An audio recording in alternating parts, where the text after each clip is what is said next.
Hi friends, மழை சீசனுக்கு ஏற்ற ஒரு ரெசிபி தான். கிராமத்துலலாம் குழந்தைங்களுக்கு நெஞ்சு சளி பிடிச்சிருந்தா இந்த உளுத்தங்கஞ்சி வந்து காலையில் வெறும் வயிற்றுலேயே வச்சு கொடுப்பாங்க. இப்போ மழை சீசனுங்கிறதுனால சளி பிடிச்சிருக்கவங்களுக்குலாம் இந்த உளுத்தங்கஞ்சி வெறும் வயிற்றுல காலையில் செஞ்சு கொடுங்க.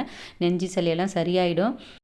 ஒரு சிலர் வந்து உளுந்த 4-5 மணி நேரம் ஊற வச்சு ஒரு 7-8 விசில் குக்கரில் விட்டு அதை மசித்து அப்புறம் ஏலக்காய் வெல்லம்லாம் போட்டு மிக்ஸ் பண்ணி அது ரொம்ப பெரிய ப்ராசஸ். அது மாதிரிலாம் செய்யாத. இட்லிக்கு நீங்கள் உளுந்து எப்போல்லாம் ஆட்டுவீங்களோ இட்லிக்கு, அப்போ அதுலேருந்து உளுந்து ஒரு ஒரு கிளாஸ் ஒரு 200 கிளாஸ் அளவில் 1 கிளாஸ் அளவு உளுந்த மாவு எடுத்தால் போதும்.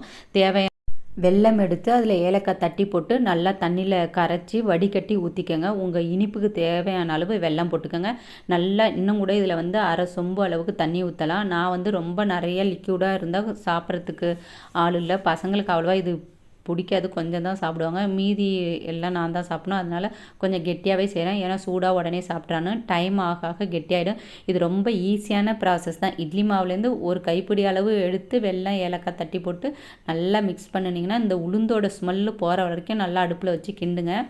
லாஸ்ட்டாக ப்ளைட்டில் போட்டு மேலே தேங்காய் துருவி போட்டு பிள்ளைங்களுக்கு ஸ்பூன் போட்டு கொடுங்க. ஈஸியான ப்ராசஸ் ஃப்ரெண்ட்ஸ். செஞ்சு பார்த்துட்டு எப்படி இருக்குன்னு சொல்லுங்கள்.